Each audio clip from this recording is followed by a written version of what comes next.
Welcome to the Pixel Retentive Podcast, where we, a business owner and an artist, discuss the business of art and the art of business.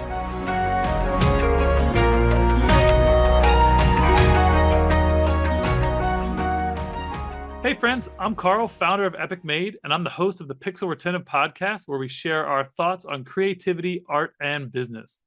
Past guests include Sebastian Lopez Fernandez of Awake Abroad Media, Jared Beasley of Astoria, and Carrie Ann King of Illuminate Labs. I'm forever grateful for I'm forever grateful for the supporters of our podcast, and as always, we're always looking for more sponsors. That said, Pixel Retentive is brought to you by the creative gurus at Epic Made. Epic Made is a team of strategists and artists who excel in visual storytelling. Our studio crafts unforgettable animations and illustrations that not only captivate your audience, but also drive tangible business results. We specialize in engaging imaginative, pop culture savvy audiences with beloved clients like Nickelodeon, WWE, and Sci-Fi. Visit getepicmade.com and let's collaborate on your next creative campaign. All right, barely got through that.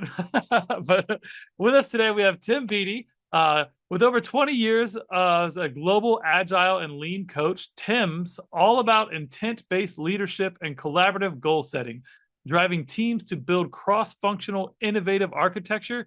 He's ditching the broken bums in seats consulting model for a future where enabling services and asynchronous coaching empower teams to thrive on their own.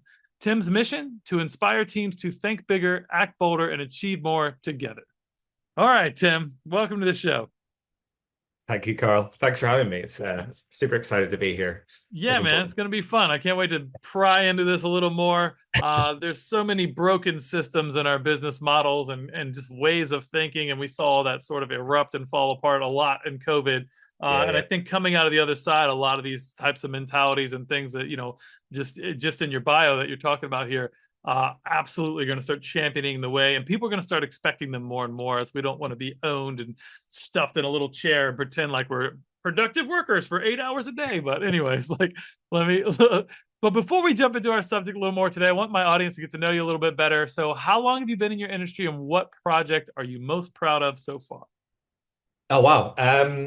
So I have been, I guess, in the industry of helping organizations, helping people for a little over 25 years. Nice. A lot of that time I worked for big professional services companies. So companies like IBM, PwC, Deloitte.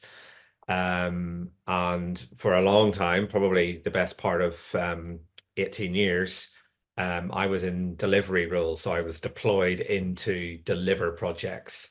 And I would be, dropped into a team for 6 months, an organization for 9 months, and I would do some stuff with some others, and then we'd fly away.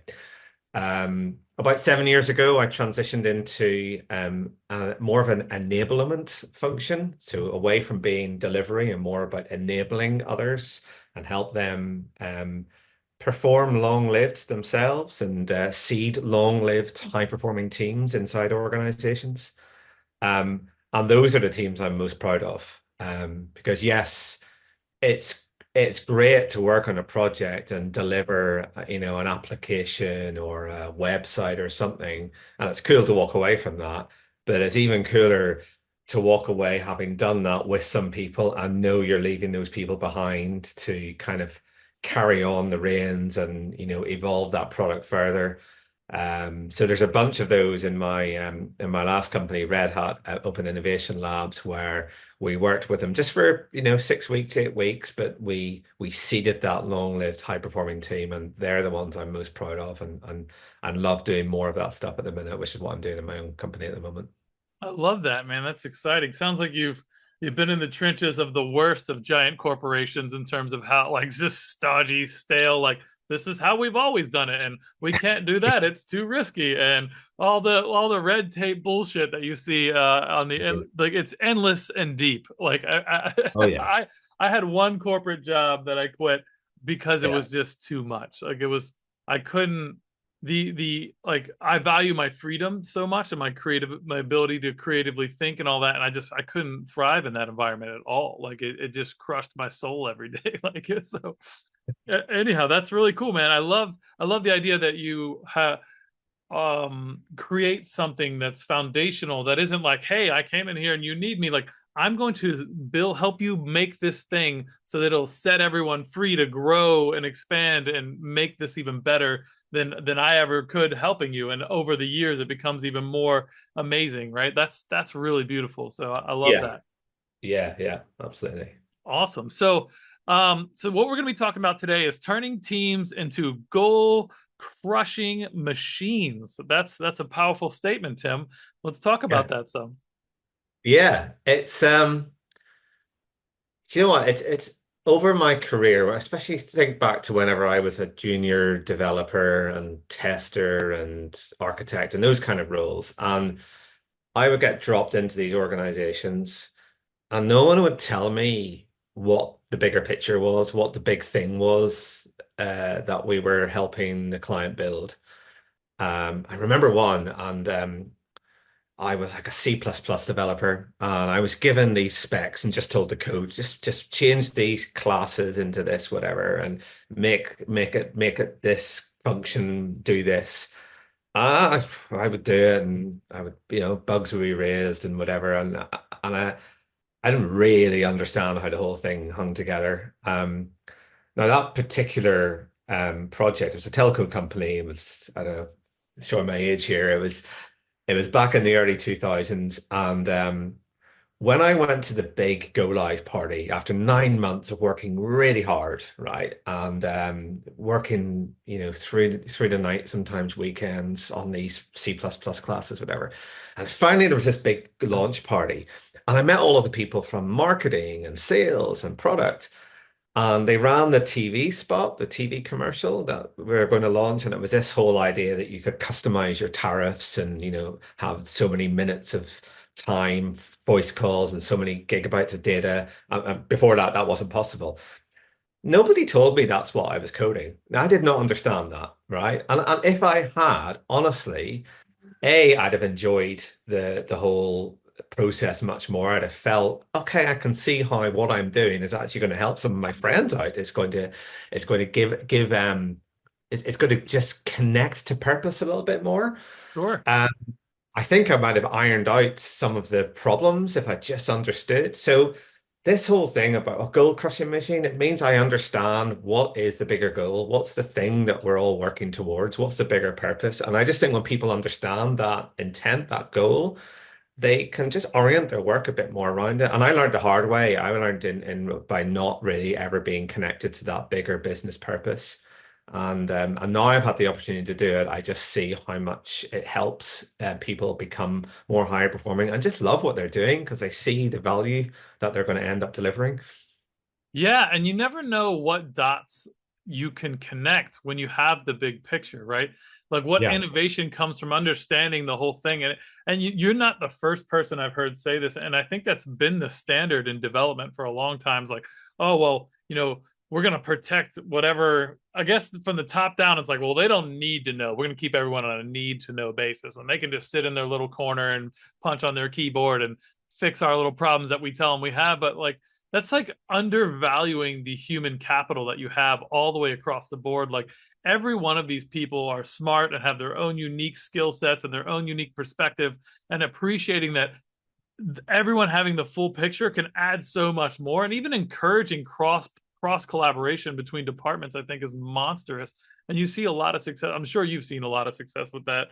The siloed approach was never a good idea, and I don't know No. why it ever even came up. So yeah, that's interesting.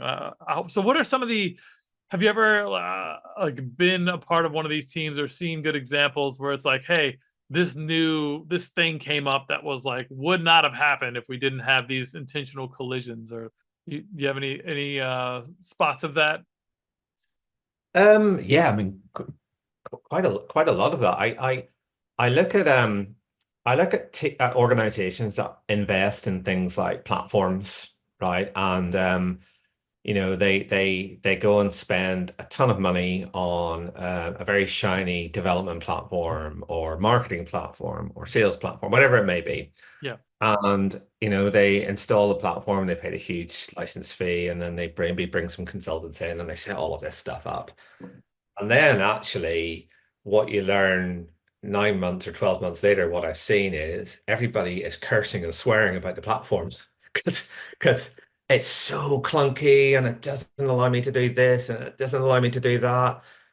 And you're thinking, well, surely the whole point of buying that platform was to make a life easier, to make things better or quicker or cheap, whatever the measure might be. And nobody joined those dots up. Nobody thought, well, why don't we get the people who are going to use this platform and consume it or build on top of it or whatever? Why don't we get them to collaborate with the people who are building the platform so that the people building the platform can, just understand how they can make those people's lives easier, better, improve their job.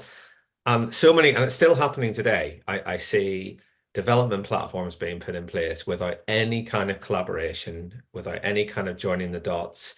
And I'm not saying they have to go and speak to the business strategy owner and be bought into the seat. I'm not saying you have to connect right up to the top. I think it helps if you sure. understand what the strategy is, but just the people around you in that sort of the next level, getting them talking, getting them collaborating, getting them creating empathy with each other, putting some feedback loops in place with each other, saves a ton of pain and again generates a ton of value and motivation and happiness and good things.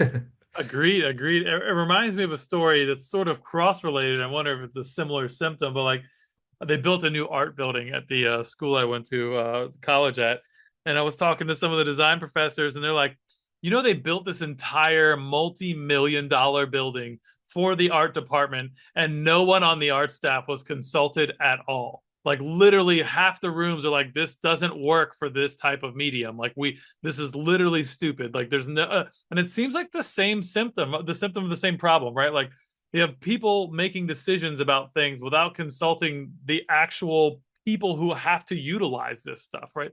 It Yeah, makes no sense. It's yeah. crazy.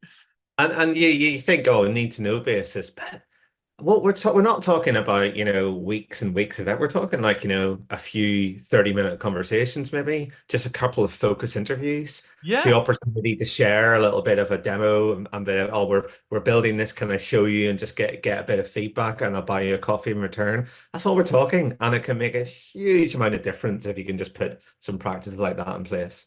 Monstrous difference. I'm with you on that. So let's talk about turning teams into gold crushing machines more specifically. So like you have this team and they do their job and they're siloed and they're not a gold crushing machine, right? But they Yeah. get the job done effectively. The team exists, right? They wouldn't be there if they weren't working in some fashion, right? So how do you take them from like, hey, we've got a decent team and like we've got good human capital, how do we get them laser focused on crushing these goals? I assume the first thing is they got to know what the goal is, right? Yeah. Which just leading up to this, clearly that isn't the standard. Like, so yeah. What do you think? What are the big pillars there? If you Yeah, don't, yeah, it's some of the good. secret sauce, if you will. Glad you asked. So I have what I call my operating system. It's like I guess it's my philosophy on what a goal crushing machine should look like. Yeah. Uh, so any team I work with, I like to put them on this operating system. So as you quite rightly say, first of all, what's the outcome? What's the target outcome? What is the problem we are trying to solve?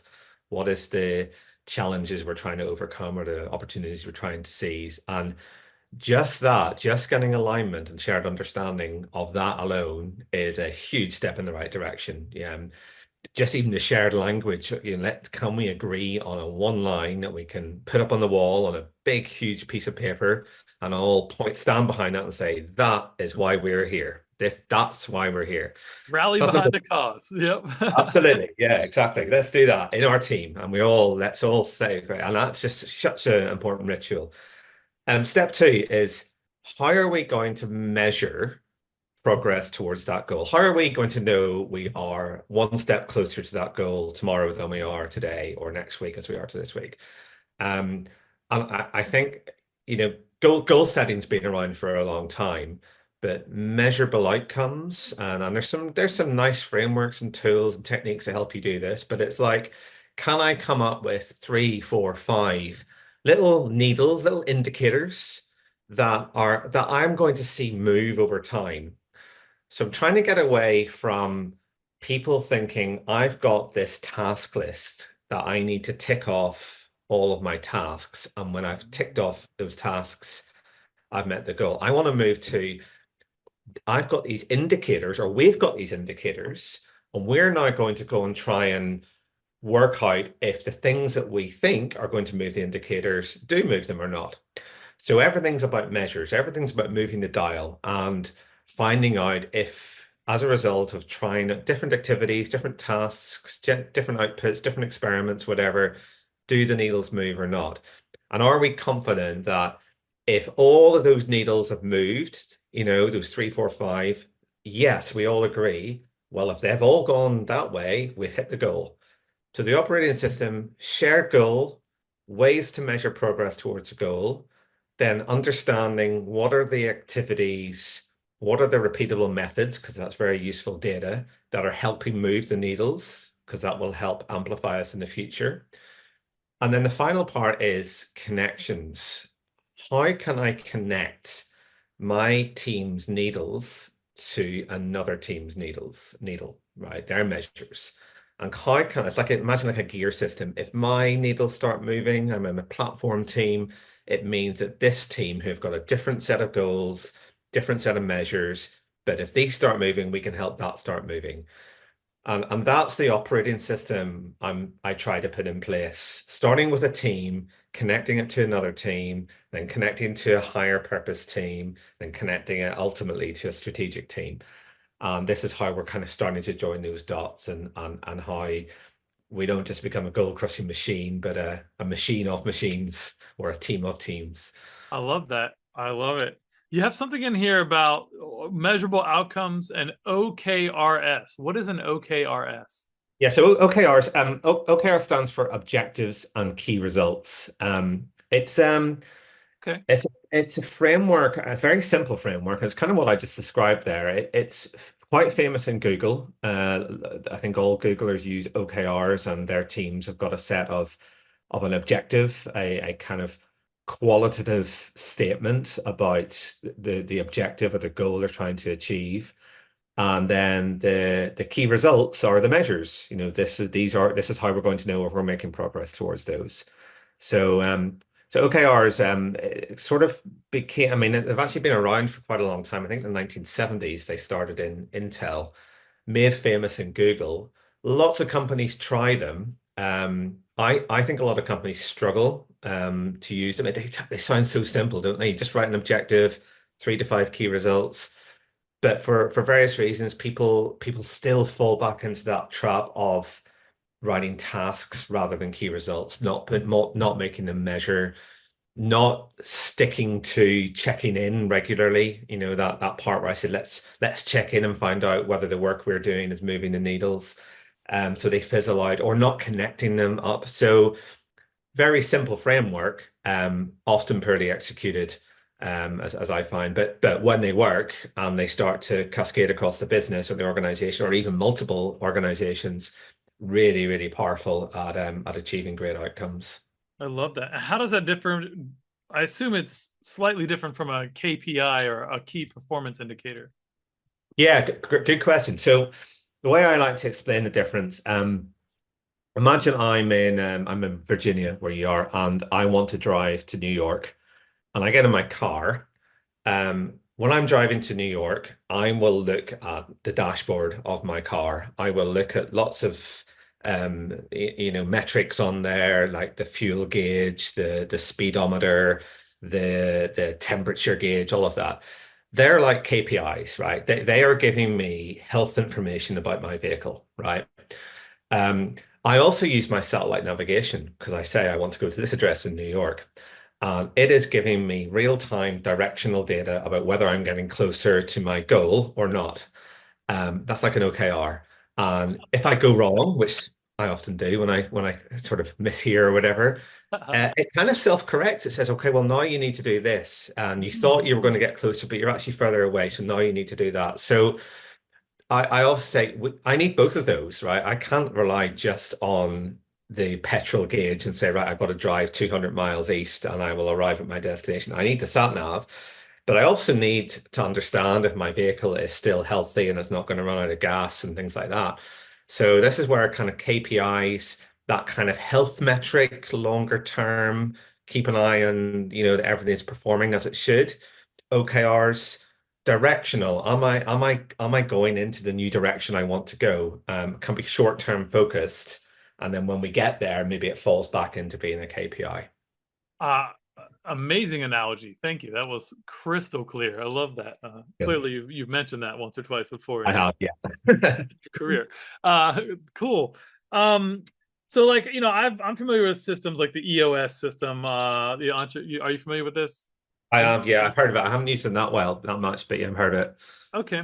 Yeah, I mean, so we've used that a little bit in the past. It's kind of like setting goals and going, all right, well, we have short term, long term, like quarterly, annual, like 3 year, 5 year, right? Like obviously the Mm. 5 year is always like a little abstract because you get who knows what the hell happens in the next 5 years. Like those goals are like I don't even like to plan that far ahead because the world changes so much now, especially with technology and COVID and like all like I don't ever put a lot of energy in it. It's kind of like pie in the sky. We sort of want to head in that direction, but like how we're going to get there is going to be depending on what happens in my little OKR thing, Yeah, yeah. re-navigating the madness, right?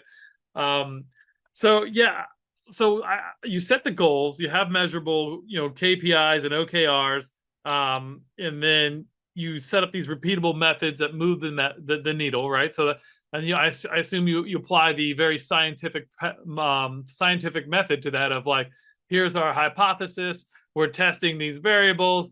These two didn't work. This one works. How do we make this one better or worse? Then we just keep moving up and testing, right?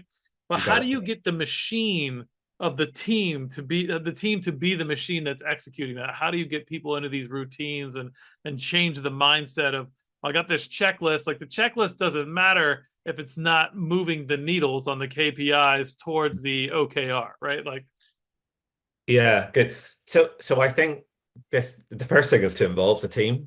Um, Often I see things like the measures, the dashboards, things like that. It's done at a management level, and the team don't get involved in that conversation.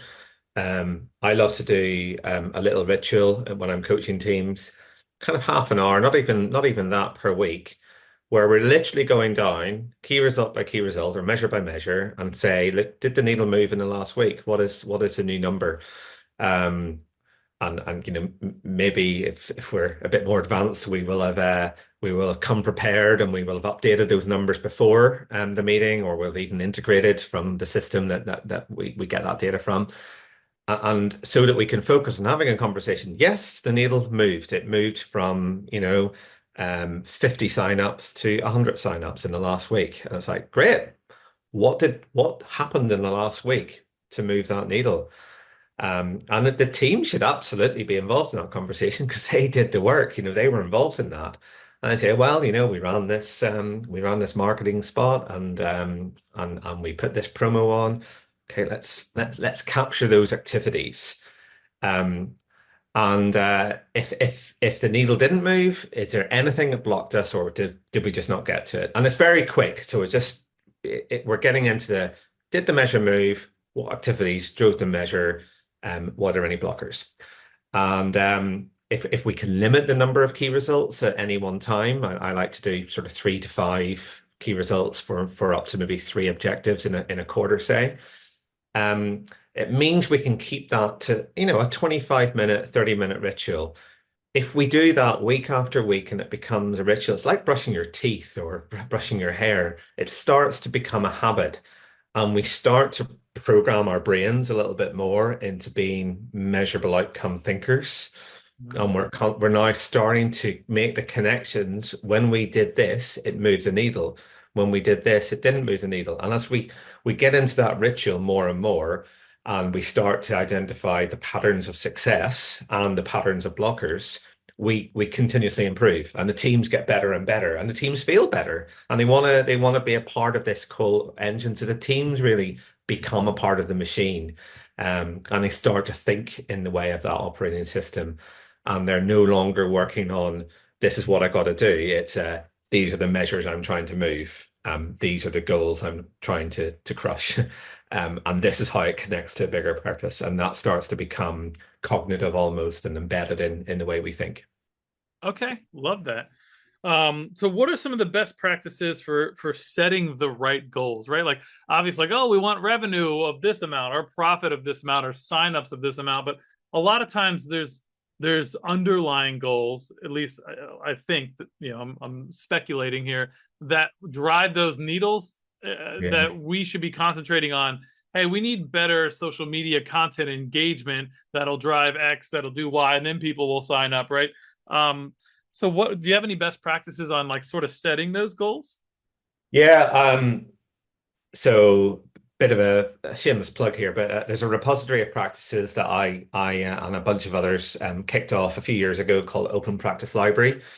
Completely open source project. And it's about 200 practices that we love. It's like our big toolkit, our kind of go-to toolbox when we're facilitating. So there's a bunch of practices in there on and they're categorized under discovery, because this is like, discovering our why, discovering what our goals are, discovering what our measures should be. Some of my I love to do practices in a kind of creative way. I think the worst thing is just to say, right, what are our goals and what are our measures? Because it doesn't seep out of us that way. But if we do a practice like let's start 3 years from now or 1 year from now, and let's draw a newspaper headline, right? Let's draw a newspaper. What does the newspaper look like in a year's time after an Ooh. amazing year, right? And what are the pictures on it, and what are the quotes on it, and what are the little in stories on it? And you're starting to imagine, what does my company's internal newspaper look like in a year? Another one's called Design the Box. This is for kind of more like product companies. Let's design the cereal box, in a year's time for our brand new product organization. What's the headline? What's the subtitle? What's the picture look like? What are the statistics on it? And if you facilitate this in a way where everybody individually writes their newspaper, draws their box, um, writes a tombstone is another sort of slightly more darker way of finding any problems which might go wrong. If everybody does that individually, and then I pair two people up and I say, right, play back to each other your headlines or your tombstone or whatever, and merge all your ideas together. And then I'll bring two pairs together, so four people, merge their ideas together. We keep going until we've got everyone. And eventually, what we've got is this wonderfully creative set of ideas that's been sourced from everyone, not just the highest paid person or the most senior person, but everyone's had their input to it. And then we start to decompose that. We say, well, let's see what are the outcomes that we need to do in order to reach that newspaper or to achieve that box. And this usually gives us the idea of what our target outcomes or what our objectives should be. I love to try and get to a key word, a word that everybody can remember, because one of the goals of the goals is I could ask anybody, say, what are the objectives we're working towards? So I can tell you my companies right now, we've got an objective for investigate, we've got one for attract, we've got one for capture, and we've got one for value. And there is a sentence after each of that, but I can tell you right now those four, and anyone in my company could tell you those four. And they came out of a design the box exercise, and we've decomposed it down into those four qualitative areas, and then we've decomposed it down into kind of measures after that. And there's a bunch of other little practices in the open practice library again that can help you do that.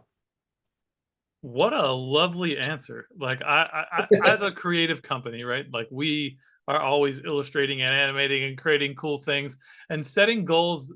You know, we've never looked at it that, and that's just fun, right? Like I can't really Like it's so much more engaging and enthralling to kind of reverse engineer a story. Like this is the Yeah, headline of this story, right? Like we got this cover on X magazine or whatever. Yeah, like that's just yeah, yeah, I yeah. love that. And we have a bit of that in our discovery process, trying to help people build their brands in terms of like thinking about your brand in correlation to if your brand had a voice, what actor would be the voiceover, right? Like so like Yeah, having you think about a thing from through a different lens really opens up some powerful thinking. I really love that answer. Was not expecting that at all.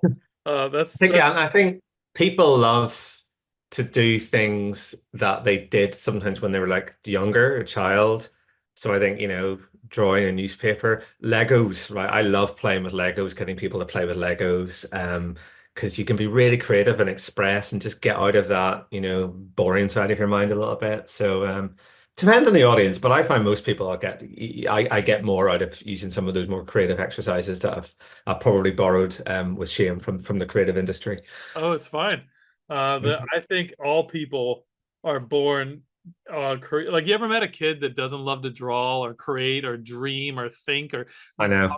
like you like kids are innately creative and that gets ripped out of us at some point under this like guise of like, oh, you need to grow up and get a job and be professional and do something boring because that's your contribution to society.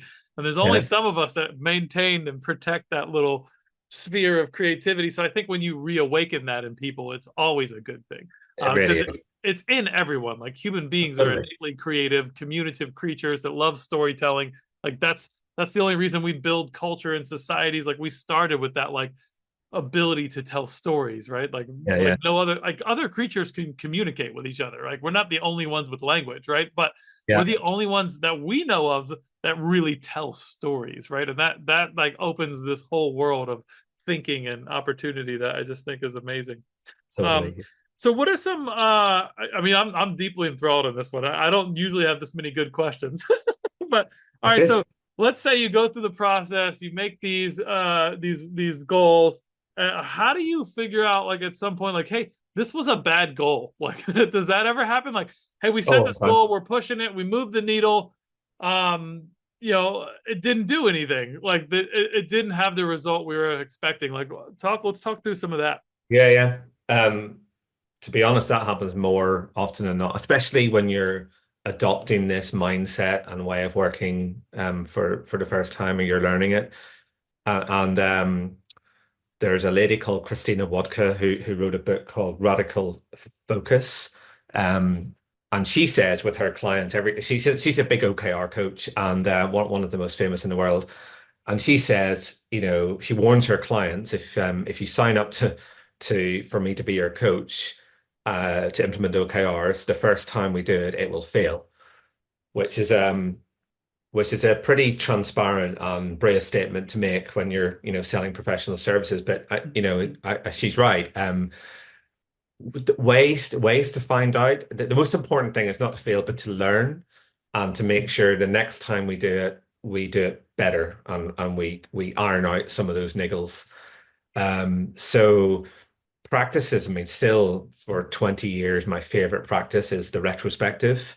Yeah, It's I'm doing retrospectives regularly, so that the team are taking, so we can build retrospectives into the measurable outcome practices like OKRs, so that we are taking that opportunity to reflect on what's working, what's not, and what's not might be that we wrote the wrong goal, or that the connection that we put to another team proved to be wrong. So can we put those probes into our schedule, into our system of work to find and reflect and think, okay, well, that's all right. We make mistakes. We got it wrong. Let's figure out what are we going to do differently next time and make sure that we've built that in. So I think that the two things really are visualization. So visualizing these things so that we don't forget about the goals and the measures, so we can see them, they're in the line of sight. And then secondly, having the retrospective process built in at many different levels, and well facilitated and well coached, so that we have the opportunity to build the learning in and make sure we apply the learning then, and we'll eventually get there. And I say you got to be patient. I do hear a lot of companies say, "Oh, we tried OKRs, or we tried agile, or we tried, it didn't really work here." And I think you didn't give it long enough. You didn't build learning into the process. You didn't adapt, because if you had, it would be getting better. It might not be perfect, but it would be better than it was when it first started. So it is absolutely possible to build that into the system.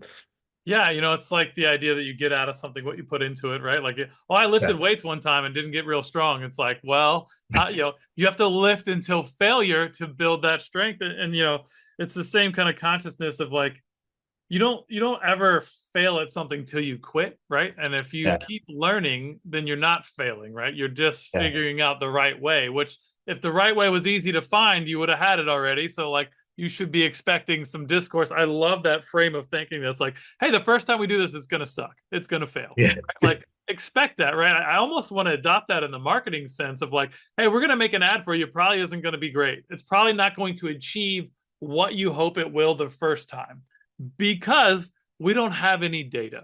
We need to learn where the pitfalls are. We need to learn what works and what doesn't work. And you can only do that with testing, and you can only test with multiple attempts, right? Like one attempt is not a test. It's just you just tried, right? Like, and that might work, it might not work, but expecting the first try on anything to be amazing is naive, right? Like it's Yeah.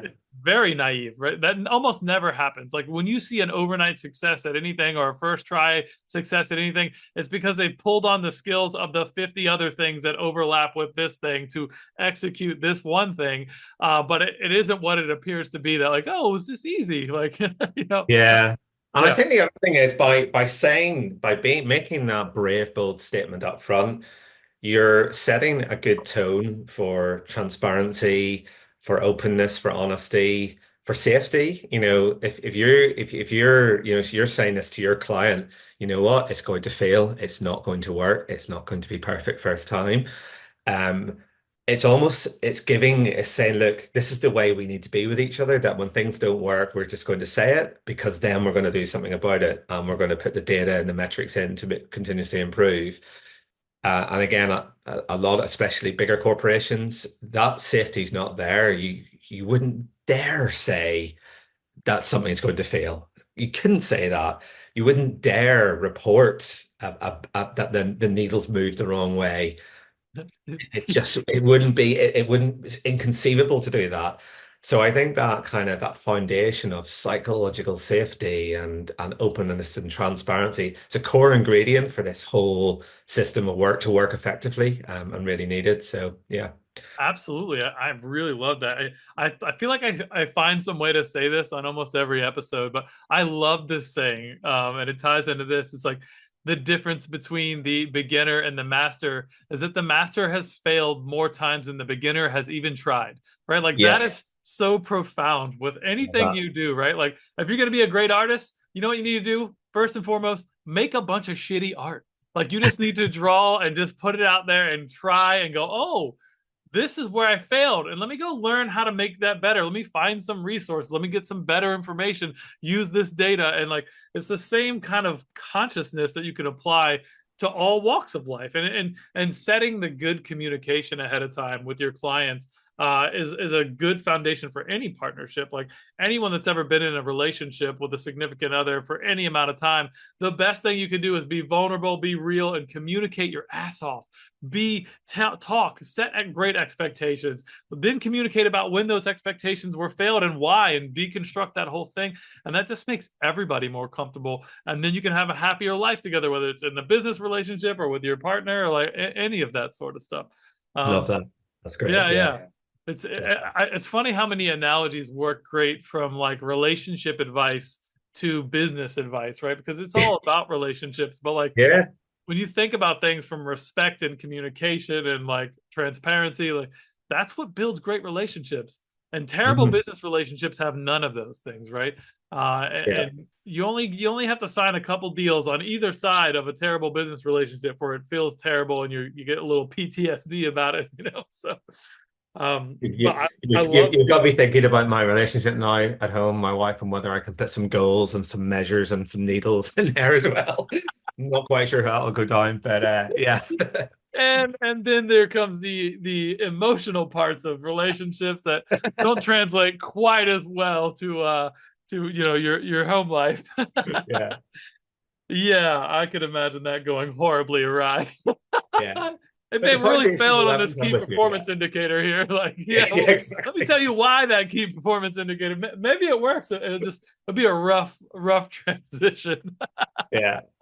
I think the measures might get pulled off the wall very quickly if I did that. Yeah, very quickly. That's fantastic. Oh man. All right. So look, are there any other things that you think anybody following along to this point would really benefit from knowing from your perspective and your process? Anything we haven't touched on? And I mean, I just say you try it and really take an experimental mindset. I think experiments is a term I think that's starting to enter more and more language and industries, and not just science in the chemistry lab. I think once we get to the point that we've written good goals, we've found ways of measures, we've put rituals in place that we're going to regularly check in to really instantiate the mindset, then there's a ton of really smart practices to drive experimentation. And you might see it in marketing and tech, things like A/B tests or dark launches or feature toggles. These are little patterns which I think are great ways of experimenting whether those hypotheses that are starting to form out of the operating system are true or not. And once we've got the system up, it's about, well, how can I learn quicker, and what are some of the techniques and practices that I can use to really get good. And I think there's so many good things happening in the world of marketing and high quality tech companies, but it could be applied in anything. It could be applied in a leadership, it could be applied in a strategy setting, so that whole mindset of not being homed in on one fixed idea, and being open to try and experiment different things so that you figure out what the most optimum way to get the measures moving is really the crown jewels to go for. I love that. Well, I think we've really given people a nice crash course on turning teams into goal crushing machines. I really appreciate you. This has certainly been fun. As we're coming up on time here, I want to ask you, one last question. Is there anyone or anything in your career that you'd like to shout out to the audience? Maybe a mentor, valuable resource, favorite client? I know you mentioned that book, Radical Focus, and also the open practice library as well. I think those were probably very good resources. Is there anything else you'd like to Yep. add to that list?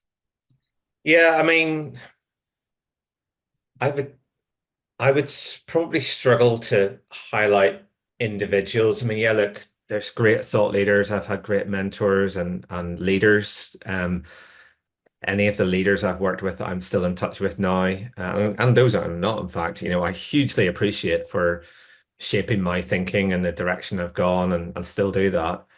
Um, but for me, teams is the unit really that I like to work with rather than individuals. And I talked earlier about the retrospective and how much I love the retrospective. And I've been running retrospectives for 15 odd years now, and many different formats, many different styles, often in I'll do retrospectives in a pub and things like that. And what I've loved about the retrospective is the energy, the commitment, the ideas that have come from the people involved in those retrospectives. And sometimes they've been the simplest of ideas, but taking that time out, and somebody has said, hey, why don't we just build this little widget because I think it's going to help us do this much better, or why don't we put this up on the monitor in our team area? And I've ever since I've taken some of those ideas from team to team to team, and it's applied. It's meant those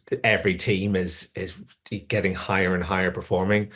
So huge appreciation for everyone that's involved in in those teams and being involved in those conversations and for giving the ideas, because I think without ideas we don't really get very far.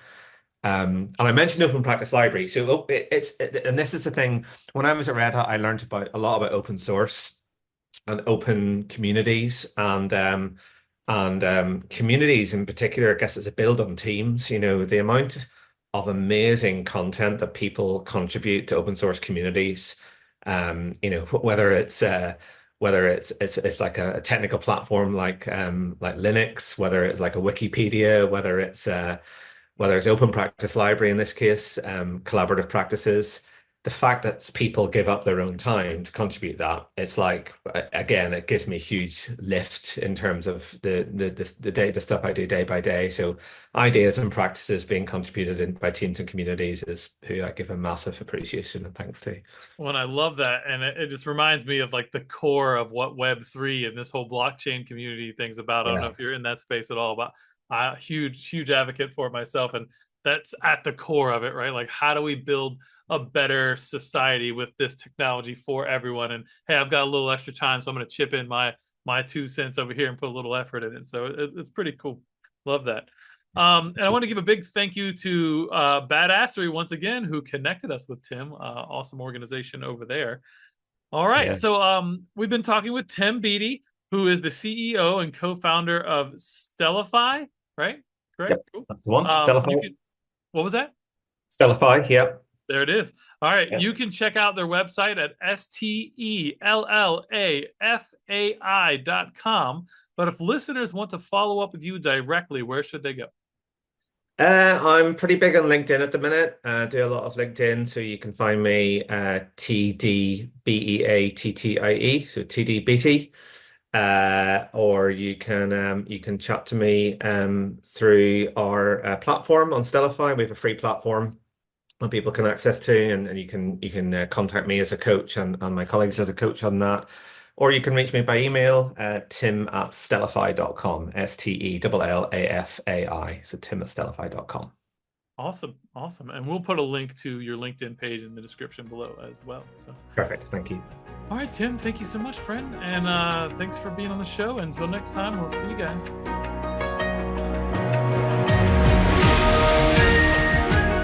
We really hope you enjoyed the show. Please like and subscribe to join us on our next journey through the world of art and business on the Pixel Retentive Podcast.